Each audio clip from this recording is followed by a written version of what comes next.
नमस्कार। आप सभी का स्वागत है श्रद्धा और सबूरी में।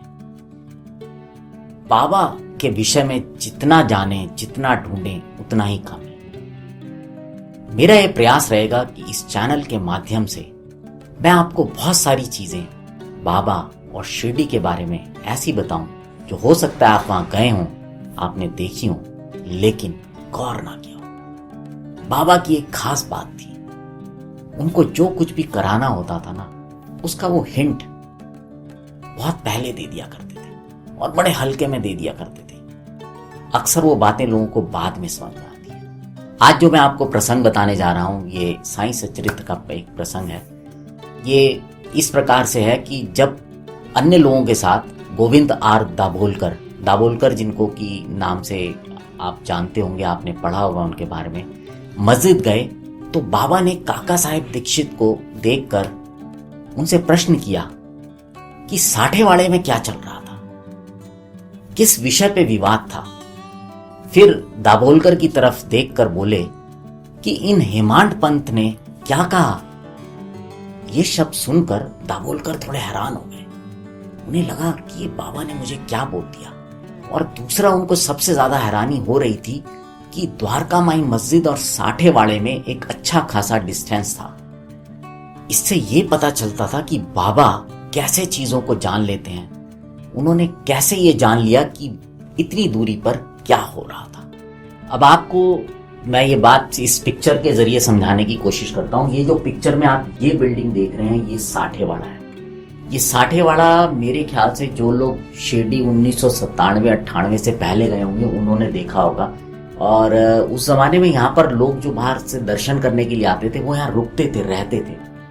और इसके ही अपोजिट दीक्षित वाड़ा भी है, उसके बारे में भी बाद में हम चर्चा करेंगे। और आप ये देख रहे हैं, ये नीम का पेड़ है और ये गुरु स्थान है। ये जगह अभी भी है, यहाँ पर लोग आज भी जाते हैं और ऐसा माना जाता है कि यहाँ पर लोबान जो है जलाना बहुत शुभ होता है, इसलिए लोग यहाँ पर अक्सर लोबान जलाते हैं। और ये आप जो पीछे अब ये देख रहे हैं, ये है बूटीवाड़ा, यानी कि समाधि मंदिर। ये बूटी सेठ ने बनवाया था। इसके बारे में भी विस्तृत रूप से चर्चा हम अपने आने वाले एपिसोड में करेंगे। और बूटीवाड़े के पीछे जो है वो द्वारका माई मस्जिद है।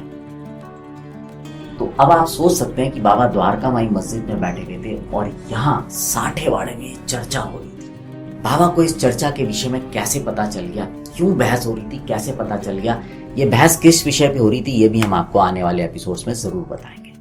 अब जब बाबा ने ये बोला तो दाभोलकर सोचने लग गए कि हेमांड पंत के नाम से मुझे क्यों बुलाया बाबा ने। यह शब्द तो हेमाद्री पंत का अपभ्रंश है, यानी कि बिगड़ा हुआ रूप है। हेमाद्री पंत जो थे वो देवगिरी के यादव राजवंशी महाराज महादेव और रामदेव के विख्यात मंत्री थे। वे एक उच्च कोटि के विद्वान थे।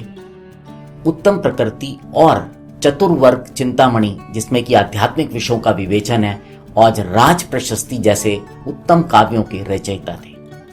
उन्होंने ही हिसाब किताब की नवीन प्रणाली का आविष्कार किया था और बही खाते की पद्धति को जन्म दिया था। और कहा मैं, यानी कि दाभोलकर ऐसा सोच रहे थे कि इसके विपरीत एक अज्ञानी, मूर्ख और मनवत्ती हूं। अतः मेरी समझ में यह नहीं आ रहा कि मुझे इस विशेष उपाधि से विभूषित करने का क्या तात्पर्य है।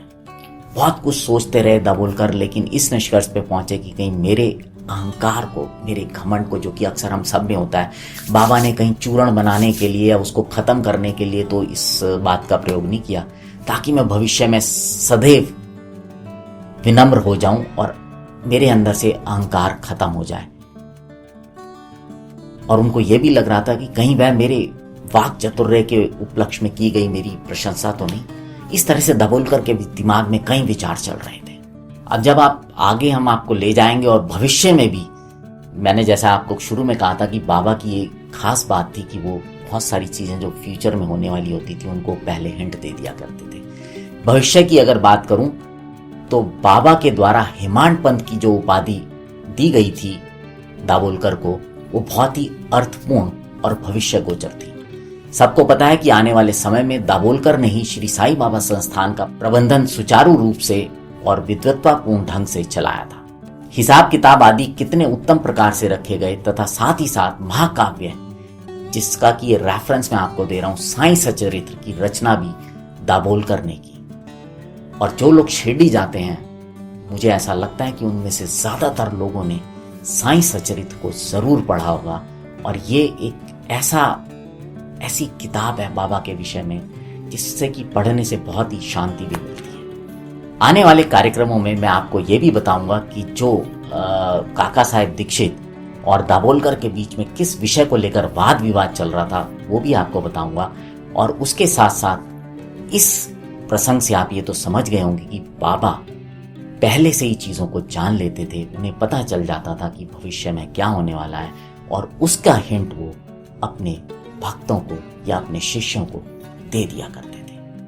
अगर आपको ये प्रसंग अच्छा लगे तो इसको और भी साईं भक्तों के साथ जरूर शेयर कीजिएगा। आप हमारे चैनल को सब्सक्राइब भी कर सकते हैं और इस कार्यक्रम को लाइक भी कर सकते हैं। अब आपसे विदा लेते हैं, बने रहें श्रद्धा और सबूरी के साथ। इस कार्यक्रम के दौरान हमने कुछ फोटोग्राफ्स जो हैं वो लिए हैं, ऑनलाइन लिए हैं, जो सोशल मीडिया और साइट्स पे अवेलेबल थे। हम नहीं जानते उन चित्र के एक्चुअली बनाने वाले लोग कौन है, खींचने वाले कौन है, लेकिन हम उनको पूरा सम्मान और क्रेडिट देते हैं और धन्यवाद देते हैं। उन्होंने उस समय वो पिक्चर्स खींचे ताकि आज हम जैसे लोग उसको लोगों को बताने के लिए इस्तेमाल कर पा रहे हैं। और हम तो आपका नाम नहीं जानते, लेकिन बाबा आपको जरूर जानते हैं, और हम उनसे प्रार्थना करेंगे कि बाबा सदैव आप पर अपना आशीर्वाद और कृपा बनाए रखें।